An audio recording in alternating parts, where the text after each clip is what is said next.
গণঅভ্যুত্থানের মধ্যে দিয়ে গণঅভ্যুত্থানের আকাঙ্ক্ষার বাংলাদেশের কথা আমরা বলছি, সেই বাংলাদেশ যে কখনোই আমরা পাবো না সেটাই আমরা বুঝতে পারি যখন আমরা আমাদের দেশের রিক্সা শ্রমিক, অটোরিক্সা শ্রমিক এবং গার্মেন্টস শ্রমিক এবং হকার ভাইদের দিকে তাকাই। আমাদের এই দেশে বৈষম্য ভয়ঙ্কর, অর্থনৈতিক সামাজিক বৈষম্য ভয়ঙ্কর, এবং যখনই আমরা গণঅভ্যুত্থানের বাংলাদেশের স্বপ্ন দেখব আমাদের প্রথমেই বলতে হবে যে কোনোভাবে হোক বৈষম্য দূরীকরণকে অগ্রাধিকার দিতে হবে।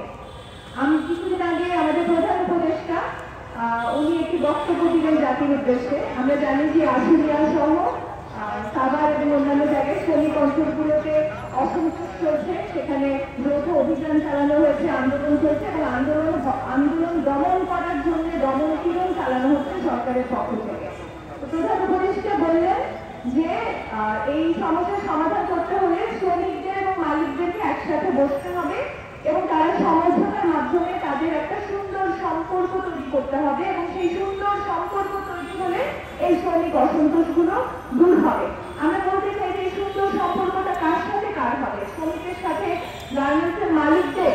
এই মুহূর্তে এই বৈষম্যের বাংলাদেশে শ্রমিকদের সাথে গার্মেন্টসের মালিকদের সুন্দর সম্পর্ক সমঝোতা কিভাবে হওয়া সম্ভব? আমরা কি গার্মেন্টস মালিকদের ভূমিকা দেখি নাই গত ফ্যাসিবাদ সরকারের আমলে?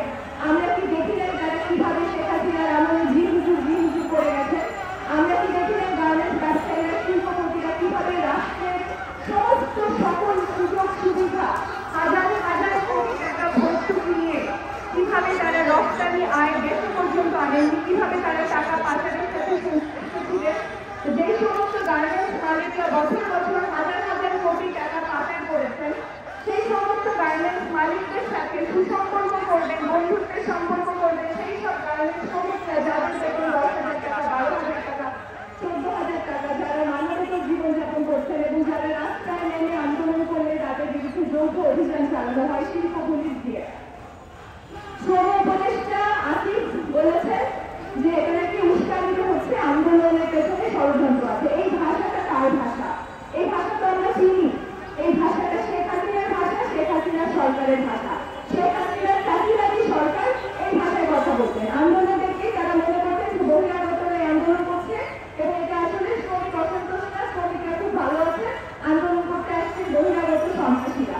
সেই একই ভাষাতে কথা বলছেন বৈষম্য বিরোধী আন্দোলনের একজন হিরো, গণঅভ্যুত্থানের বাংলাদেশের স্বপ্ন দেখে বৈষম্য বিরোধী আন্দোলন করে যিনি সরকারে গেছেন, তিনি সরকারে গিয়ে সেই শেখ হাসিনার ভাষায় কথা বলছেন যে বহিরাগতদের মধ্যে দিয়ে নাকি বহিরাগতরা নাকি শ্রমিক আন্দোলন ঘটিয়েছে। যিনি শ্রম উপদেষ্টা তিনি কি গার্মেন্টস মালিকদের ভাষায় কথা বলতেন, শেখ হাসিনার ভাষায় কথা বলতেন, নাকি তিনি শ্রমিকের ভাষাটা বোঝার চেষ্টা করবেন, নাকি তিনি প্রথমে শ্রমিকের এলাকায় যাবেন এবং শ্রমিকদের অবস্থা দেখবেন, দেখবেন কিভাবে তারা 10,000 টাকায় একটা ন্যূনতম মানবিক জীবনযাপন করা সম্ভব হয় কিনা। 10-12,000 টাকায় বর্তমান বাংলাদেশে আজকে দ্রব্যমূল্য কিন্তু কমেনি, শেখ হাসিনার আমলের বাজার দরে কিন্তু চলছে, মানুষের অবস্থা কিন্তু কোনো পরিবর্তন হয়নি। আমরা বলতে চাই যে শ্রম উপদেষ্টা না হয়ে তিনি ব্যবসায়ীদের প্রতিনিধি হলে বরং ভালো করতেন, কারণ তিনি যে কথা বলেছেন সেটা ব্যবসায়ীদের ভাষা, গার্মেন্টস মালিকদের ভাষা।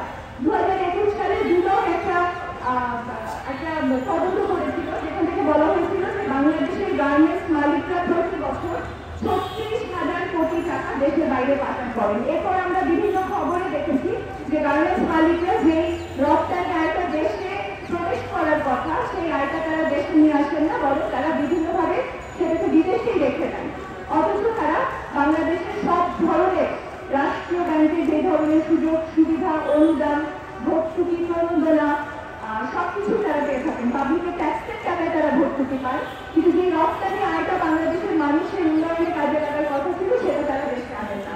তো এই যে গার্মেন্টস ব্যবসায়ীরা, শিল্পপতিরা অর্ধেক সম্পত্তির মালিক হচ্ছে শেখ হাসিনার আমলে, এবং সেই মালিকদের সাথে বসে শ্রমিককে সুসম্পর্ক বজায় রাখতে হবে, আন্দোলন করা যাবে না, আন্দোলন করলে শিল্প পুলিশ দিয়ে অভিযান চালানো হবে। এবং সেই অভিযানের কথা কে বলছেন?